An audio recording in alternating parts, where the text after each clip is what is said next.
Estamos de volta para o primeiro bloco, Tribuna Livre, conversando com o pré-candidato a governador Marcos Alexandre, mais uma vez. Boa noite. O senhor se afastou da prefeitura e tem percorrido o interior do estado. Qual é o seu primeiro diagnóstico dessa pré-campanha? Como é que o senhor está vendo? Como é que foi no Juruá a sua visita pelo interior, aqui do Vale do Acre também? Como é que está sendo esse... Primeiro, Astério, que foi muito bom voltar aos municípios. Eu que tinha tido um contato direto na época do DERAC, né? Foram 6 anos que eu fiquei à frente do DERAC, nos municípios de Rio Branco e Cruzeiro do Sul.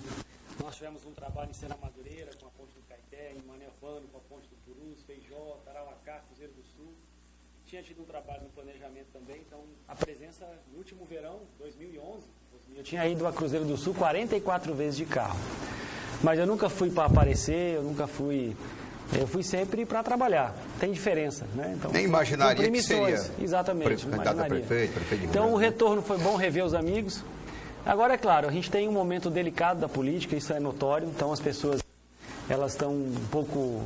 Depois de tudo que aconteceu no Brasil, né, acho que a gente tem que saber chegar, tem que pedir licença, né, tem que ir com calma, tem que ouvir as pessoas, chegar com humildade, pé no chão. Foi assim que nós chegamos, e eu posso dizer, assim, do ponto de vista pessoal, fui bem recebido em todos os municípios, né, conversando com as pessoas, andando, visitando. Cruzeiro do Sul tem pouco mais de 30 bairros, a gente andou 8 bairros a pé, todos os bairros, e a maioria das cidades a gente tem feito isso.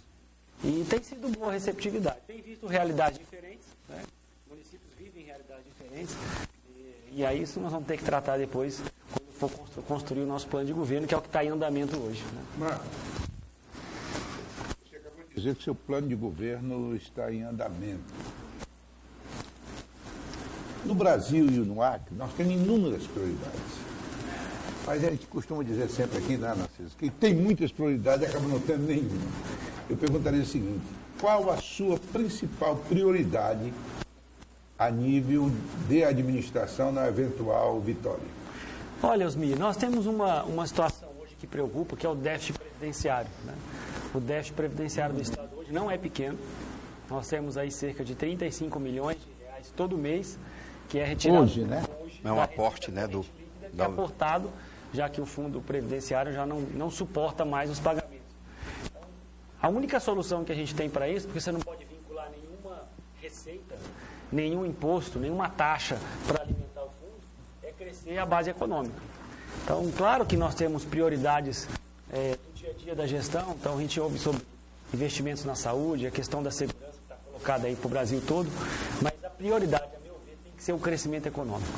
Nós vamos ter que encontrar maneiras de crescer ainda mais a economia, porque nós só vamos ter receita, né, a partir do crescimento econômico, e aí nós vamos ter que ver a vocação de cada região, dar sequência ao trabalho que o governador tem feito, que o Jorge fez, que o Binho fez, mas claro, com outro momento. Mas aí, permita-me só um gira-parte, mas aí pode entrar numa contradição muito grande com seus antecessores. O projeto de florestania, como modelo de desenvolvimento, ele não deu resultado para o Estado. Nós temos que ver o resultado hoje, desse tempo todo, a nível de desenvolvimento. Não foi, se você comparar com outros estados, inclusive mais próximo aqui, Rondônia, vai ver que o nível de desenvolvimento é muito mais avançado. Você vai continuar com essa política de florestania? Osmi, eu até disse isso no debate que eu fui à Associação Comercial. Cada governador enfrentou os seus desafios no seu tempo. O Jorge, quando lança o projeto, ele fala também da questão da cidadania, da autoestima, da recuperação das instituições.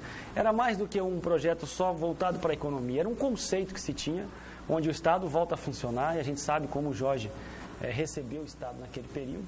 Eu trabalhei no governo do Jorge 18 anos na área de planejamento, a busca por novos investimentos. Então, era um conceito, né, e uma coisa de como é que nós vamos aproveitar esse ativo que nós temos, florestal, para crescer a economia.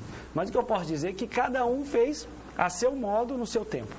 E a minha convicção é de que a gente precisa investir na agricultura. Nós temos 2.300.000 hectares de áreas abertas desmatadas, cuja maior parte deles estão aqui no Vale do Acre, Acrelândia, Plar de Cá, Senador Guiomar, Porto Acre. Assistência técnica. Nós não vamos construir indústrias porque o governador fez um trabalho arrojado, corajoso, né, de desenvolver cadeias produtivas, como foi o caso da indústria do peixe, como foi o caso da fábrica de preservativos, como a indústria de taco. Esses investimentos aconteceram. Mas isso foi o momento que a gente viveu. Nós temos agora o Brasil tentando retomar o crescimento econômico. Se muito, esse ano o PIB cresce 1,8%, já revisaram a meta, ano passado foi 1%. A greve dos caminhoneiros derrubou o PIB já? Nós tivemos 3 anos com recessão técnica, a maior da história. Então, os estados todos vão ter que encontrar o caminho para o desenvolvimento.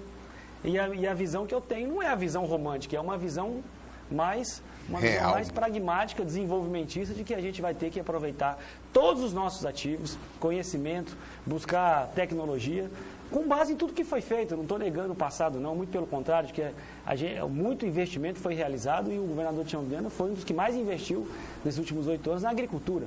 Mas nós vamos ter que voltar cada vez mais as nossas ações do município, do estado, para crescer a economia. Perfeito.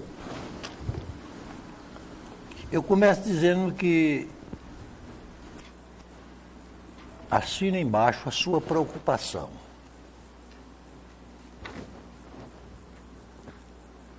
Nós fizemos parte da Constituição, embora eu pensasse diferentemente do Osmir. Eu tinha muito medo dos direitos demasiados e dos deveres minguados que foram cobrados da cidadania brasileira. E hoje o Estado brasileiro,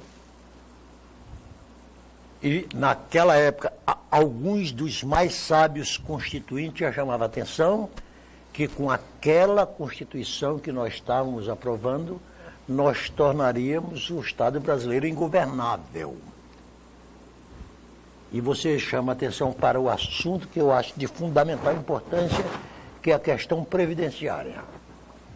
A questão previdenciária no Brasil, esse problema sozinho já levou o país para a beira do abismo e, se não cuidado a tempo, ele desce no despenhadeiro. Mas aí o que me preocupa é o seguinte: o candidato, até porque essa questão é mais a nível federal do que estadual, ela depende muito mais lá de cima do que de cá embaixo. Só que o presidente, o candidato a presidente que se eleger, o candidato a presidente que ousar dizer o modelo de previdência que ele pretenderá implantar, ele não se elege.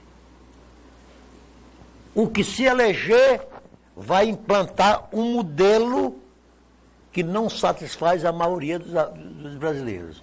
Aí como resolver este problema da Previdência Social, do déficit? O do Acre, por exemplo, eu considero o governador Tião Viana um herói neste país. Eu o considero, digo aqui de viva voz, que eu já vi estados ricos do Brasil quebrados por causa da Previdência Social. E aqui no Acre, o governador Tião Viana, a duras penas, vem mantendo, eu não sei nem que milagre ele está operando. Como você iria enfrentar essa questão do déficit previdenciário do Acre? Olha, Narciso, a questão é que a gente vem com acumulado. Nós temos, olha o número, nós tínhamos 8 mil, esse é o número que a Secretaria de Administração do Estado me passou. Nós tínhamos 8 mil aposentados a 2011 e nós estamos com 15 mil hoje. Quase 90% de crescimento no período. Então nós estamos aí as pessoas que da década de 80 que entraram no governo basicamente estão se aposentando. E nós temos 33 mil servidores ativos. Esse é o que está colocado. Então, o governador foi repondo os servidores que foram aposentando, porque tem que funcionar o Estado. Mas a questão do previdenciário está colocada. Você faz o cálculo atuarial para 30 anos. Nós não temos mais essa condição, porque o limite do recolhimento patronal já chegou. A única solução que eu vejo é crescer a base econômica. É crescer a economia para que o Estado tenha condição de melhorar suas receitas. E aí não estou falando em aumentar imposto, muito pelo contrário, porque se você errar na mão na carga tributária, você sacrifica os empresários. Então, nós temos aqui trabalhar favorece a sonegação, né? Exatamente.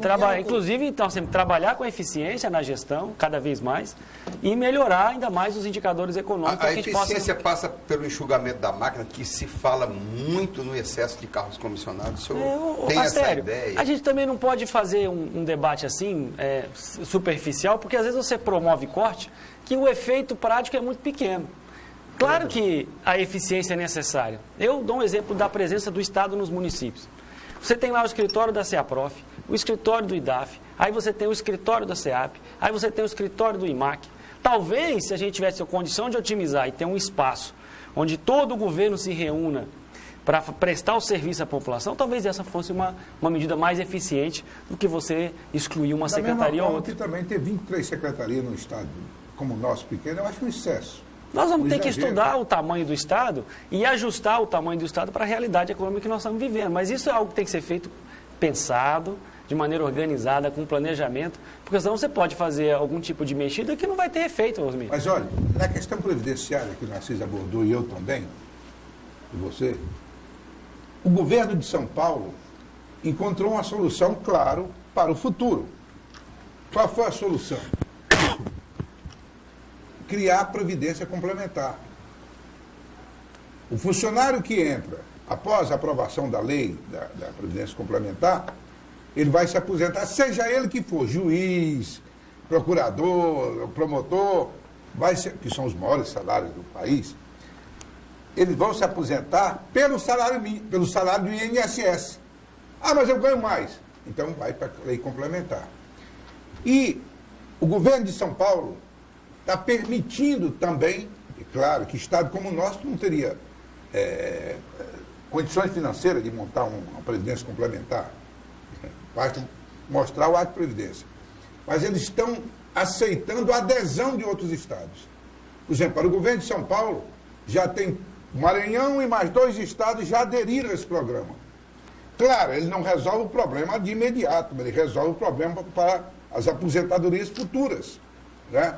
Não vai atingir o atual funcionário público, mas atingirá aqueles que tomam posse agora. O que você acha dessa ideia? É uma alternativa aqui em São Paulo, mas São Paulo tem uma realidade de uma receita, da maior receita do país, né, fora o próprio governo federal, então eles vivem numa realidade diferente da nossa. Não, mas ele aceita a adesão. Agora, a questão da previdência complementar, nós temos que estudar qual impacto teria na nossa realidade local. O que eu digo em relação à questão do desenvolvimento econômico, que tem que ser a ordem do dia, a partir de janeiro do ano que vem, e claro, concordo aqui com o Narciso, que o governador tem sido um gigante, porque quando a gente olha para o Rio Grande do Norte, terra do Narciso, Rio de Janeiro, Minas Gerais, estados Rio Grande do Sul, que há muito vem parcelando o salário, o governador está fazendo de tudo com a sua equipe, tudo o que pode para manter os salários em dia, e manteve até agora, na contramão do que alguns estados ricos estão fazendo, Narciso. Mas eu estou dando esse exemplo do déficit previdenciário para dizer que todo mês é retirado um recurso da receita corrente líquida que poderia ir para investimento, para custeio, para uma série de questões e está indo para a Previdência. Então, o que precisa ser feito? Crescer a base econômica para que a gente faça face a uma realidade que está colocada. Nós não temos mais o Fundo Previdenciário do Estado. Hoje nós temos que buscar solução para isso. E tem que ser um pacto de todos nós, porque não é só um problema do governo. Né? A gente precisa entender que isso, qualquer movimentação que a gente faça nesse sentido, vai impactar nos outros setores. A gente não pode tirar recursos de setores estratégicos, a gente tem que manter o investimento na segurança, na saúde, na educação, tem que cumprir os limites constitucionais, então tem que crescer a economia. Narciso, permite-me aí. Por isso que eu estou dizendo que essa é a saída. Você quer fazer a primeira pergunta dentro dessa área ainda aí? Não. O Brasil, e eu não estou colocando só o Acre também, mas o Brasil está se tornando um país inabitável. O Acre não é diferente. A insegurança, eu sinto que hoje as pessoas, os meus familiares, naturalmente os seus também, e de todos nós temos medo de sair às ruas. Não é só à noite, nós temos medo toda hora. Eu nunca vi, com meus modestos 70 e poucos anos, eu nunca vi na história do Acre um momento tão ruim em termos de segurança. Eu acostumado a andar pacificamente por esse estado, sem nenhum tipo de problema. Qual a solução que você pensa para este problema? Olha, Osmir, todo mundo assistiu aquela reportagem que passou, né? Fantástico. E aqui ninguém está para colocar a responsabilidade para ninguém, mas nós temos que cobrar o papel de cada um, porque na segurança pública não existe um herói para dizer um estado da federação vai resolver o problema da segurança. Não tem possibilidade, porque é um problema conjuntural. Sim. Eu vi, lendo esses dias, o Emilson dizendo, olha, a gente colocou os bloqueadores, né, nas penitenciárias. Sim. Agora, a ordem pode partir de uma penitenciária de um estado que não tem um bloqueador. Então, se o outro estado não fizer a parte dele, você acaba aqui. A mesma coisa a questão das armas. O Acre não produz armas, mas se não tiver controle, você pega o carro que sai para Brasileia, ninguém para o seu carro. Atravessa a fronteira para o Peru, depois que atravessa é que vão parar, Narciso. Então você vai e volta. Tem uma situação colocada, as fronteiras estão abertas, e a fronteira aberta... Bem abertas, né? Então, o que o crime utiliza? A arma, a droga, né? E ficou claro isso. É preciso que haja esse entendimento nos estados de fronteira. Eu participei da reunião com uns 23 governadores e a reclamação foi toda deles. Nós temos uma polícia que prende, nós temos uma polícia honesta, a gente não tem episódios aí da nossa polícia ter se corrompido, muito pelo contrário, é um orgulho para nós. Mas vai ter que ser revisitado. Estou aqui diante de 2 constituintes. O Código Penal nosso, que é da década de 40, Narciso. O crime evoluiu e a lei continua ainda na década de 40. Além disso, eu estudando, né, porque nós estamos agora saindo de um debate que eu participei 6 anos, de soluções para o município e para o Estado. Mas a presença física da Polícia Militar nos locais estratégicos cria uma sensação de segurança. Como agora, recentemente, foi colocada a polícia nas rotatórias à noite, você vê na polícia, você se sente mais seguro. Eu acho que essa ostensividade da presença da polícia em locais de grande circulação, além de inibir, né, o furto, essas situações, porque em relação ao narcotráfico, aí tem que ter inteligência, controle de fronteira, investigação, tecnologia, o cerco eletrônico. Controlar via satélite. O prefeito. Narciso, faça a pergunta e ele responde depois do intervalo, tá? Pode fazer a pergunta.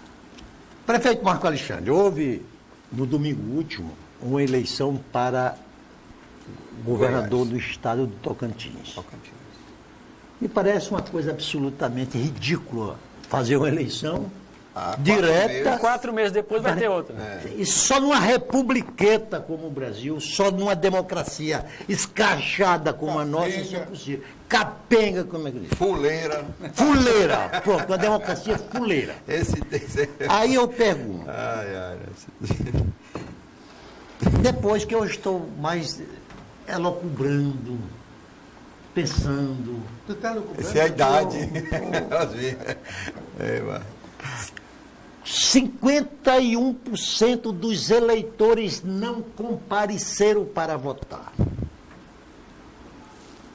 Aí isso me demonstra a face perversa da nossa democracia.